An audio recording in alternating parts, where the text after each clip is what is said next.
Vivian James was the kind of woman people noticed before they even realized why. Her exquisitely braided hair, long sleek braids, framed her warm brown skin with elegance. She dressed in silk and soft luxury, the kind of effortless elegance that announced her presence before she spoke. The click of her heels on the stone courtyard was a sound everyone at university knew. People didn't so much walk beside Vivian as part for her. Heads turned. Whispers followed. Some admired her beauty. Some resented her power. But all of them paid attention. Her family's wealth was old, loud, and feared. Professors treated her carefully. Students flattered her even when they hated her. Vivian had learned early that control was safer than vulnerability. So she wore her power like a perfectly tailored coat. Vanessa was everything Vivian wasn't, at least on the surface. She was slight, with waves of auburn hair that framed her pale, delicate face. Her blue-gray eyes were large and glassy, the kind that drew sympathy from strangers. She often dressed in plain clothes, soft sweaters and jeans. To most she looked harmless, innocent. But Vivian saw what others didn't. The glances Vanessa gave her weren't fearful. They were sharp, subtle, calculated. Little things, an accidental brush of the shoulder, lingering too long in Vivian's usual spot in the cafeteria, sweetly asking questions that twisted into personal jabs cloaked as innocence. Vanessa would lower her gaze, bite her lip as if afraid, and then whisper, "Sorry, Vivian. I didn't mean to." Always in front of others. Always soft. Always the victim. Vivian hated it. One afternoon, the warm breeze danced through the courtyard as students spilled out of class. Vanessa lingered by the steps, as if waiting. Vivian's stride didn't falter. When she passed, Vanessa shifted just enough to bump her shoulder. "Oh, sorry," Vanessa whispered, pressing her books against her chest. Vivian felt the spark ignite in her chest. It was small, familiar, and dangerous. Before she even realized, she'd taken a step closer and pushed her. People nearby noticed. They had been waiting for her reaction for the show. Vanessa blinked rapidly as several of the books she had been holding lay on the floor. Her lashes trembled. She bent to pick them up, looking every bit the victim, which only made the heat behind Vivian's ribs flare hotter. "Here's a tip," Vivian began. "If you're going to get in someone's way, at least do it properly. Don't half-trip and cry about it after." Heads turned.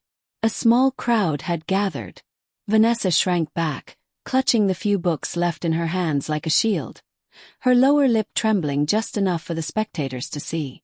Vivian's words became sharper, a whip she couldn't control. "If you want my attention, Vanessa, try a little harder. Or better yet, don't." Laughter rippled through the students behind her.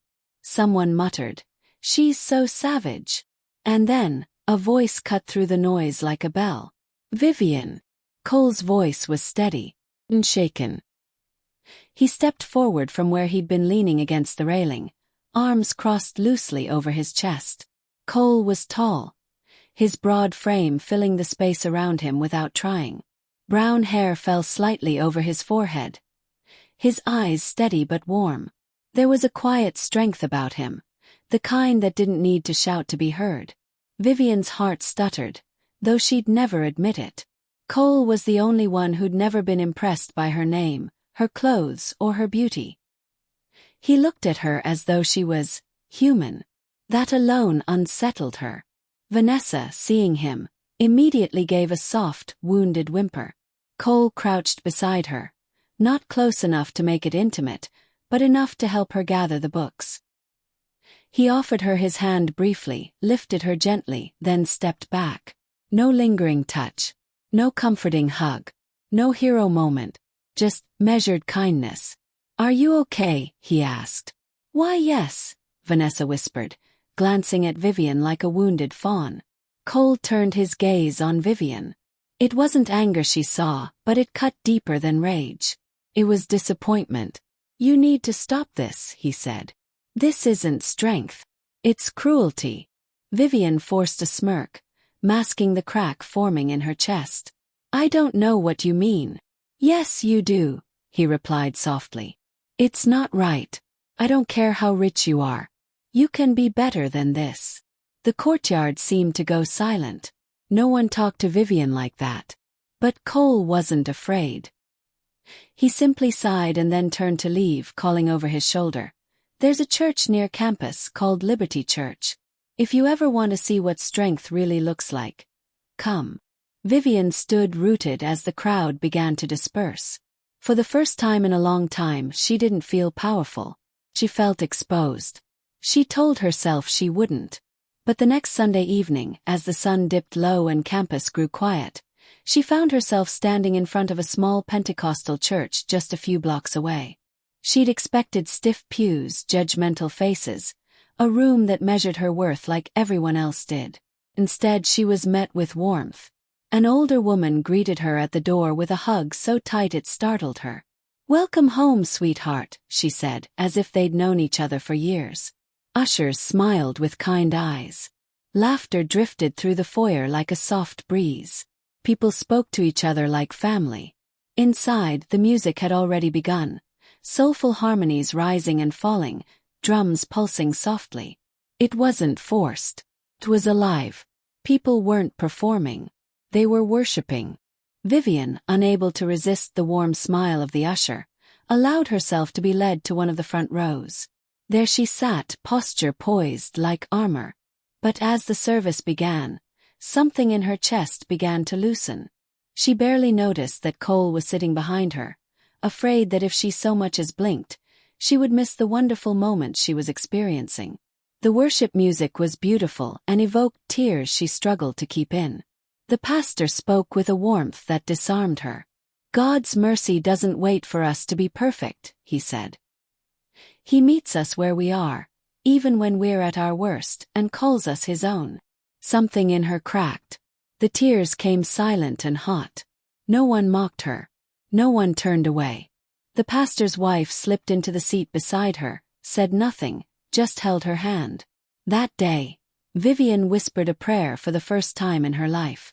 And in the soft hum of worship, she gave up the armor she had spent years building. After the service ended, the pastor's wife approached her without asking questions. She simply sat beside her and waited. And in that stillness, Vivian whispered words she'd never said before. "I don't want to be who I am anymore." When she stepped out into the afternoon sun, just outside the church, Cole was waiting near the steps. He didn't smirk or gloat. He simply walked her to her car and prayed for her. His voice low and steady. Something in her shifted, and in a single breath. But it was real. She began to change slowly, almost imperceptibly at first. She began walking through campus differently. Not as a queen, but as a woman learning how to breathe again. She no longer barked orders and made people feel worthless. She read the Bible under the oak tree on campus where she used to hold court with admirers. Cole would sometimes sit nearby, answering her questions, listening, never pushing. Vanessa watched from a distance, confused by the gentleness that had replaced the storm. Change, however, didn't make the whispers disappear overnight. People whispered, tested her, poked at the scars they'd once feared. Vanessa still found ways to get under her skin. Passing comments in class. A deliberately innocent bump in the hallway. A sweet laugh that wasn't sweet at all. But Vivian had begun learning how to breathe through the burn. She'd whisper scripture to herself like a shield. "Love your enemies. Bless those who curse you." Some days she walked away shaking with effort. But she walked away. One afternoon, Vanessa decided to push further. Vivian was walking toward her car when Vanessa appeared at the edge of the lot, pretending to scroll her phone. A rustle sounded near the bush. A scruffy orange cat darted out, straight into Vivian's path. She stumbled and went down hard, pain shooting up her ankle. Laughter rose around her. Vanessa covered her mouth delicately. "Oh my gosh, Vivian, are you okay?" Her tone was sweet. Too sweet. Vivian stared up at her, rage like wildfire in her chest, begging to be released. But something else coursed through her. A still, quiet breath. "It's fine," she said. Cole suddenly appeared at her side, crouching to help her up. His hands were careful, his concern unpretentious. "Are you hurt?" he asked, and she simply nodded with a limp. She didn't lash out. She didn't give Vanessa the scene she wanted. Instead, she looked at the girl she had once tormented and said, quietly but clearly, "I forgive you." The crowd had grown silent. Vanessa shifted under the weight of the stares. Vivian stood before her, ankle throbbing, dignity burning bright and clean. "I forgive you, Vanessa, for now and all the other times," she said again softly. "And I'm sorry. I hurt you before. Once I was the villain. And maybe you were the heroine. But if we look at us now, haven't our roles already changed?" Vanessa's face faltered. The sweet mask crumbled. Her lips parted but no sound came.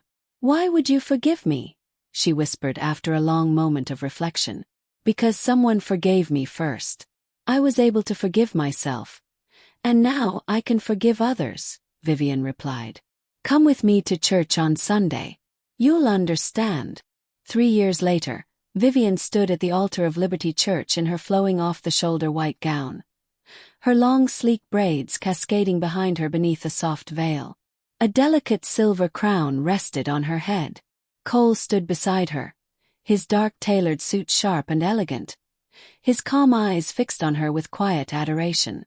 Vanessa stood close too, dressed in a soft mauve bridesmaid gown, her expression full of emotion. When the ceremony reached the speeches, a hush fell over the room. The air was warm, still, heavy with the weight of stories shared and battles overcome. Cole was the first to speak. He held the microphone with steady hands, his voice even but full of feeling. "I was privileged to have a front-row seat in watching Vivian's growth. To be honest, I thought we were impossible, worlds apart in every way, especially in our beliefs. But it wasn't until she let go of everything she hid behind that I really saw her. And when I saw her, I fell in love without even trying. I fell for who she became, who she chose to be. A daughter of the Most High God." A soft murmur of agreement moved through the congregation. Vivian's eyes glistened beneath her veil. Vanessa also had an opportunity to speak, her voice trembling but strong. "Vivian and I started off on very terrible footing. I didn't really want to admit it, but I was jealous of her.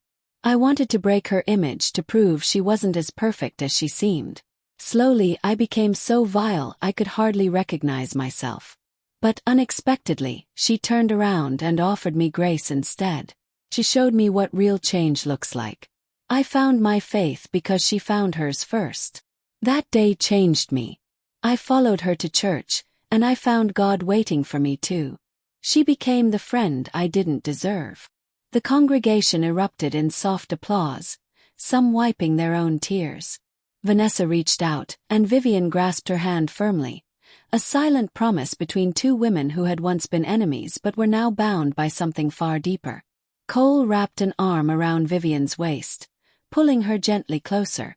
The girl who once ruled with cruelty now stood as a bride, forgiven and free, surrounded by those she had once pushed away. And the ones who had once doubted her now cheered for her. It wasn't a fairy tale. It was redemption. And it was real. Hello, viewer. Thank you for listening to the end. It doesn't matter if you see yourself as Vivian or Vanessa in this story. I want you to know that the Father's arms are always open for you. There is healing and redemption waiting for you.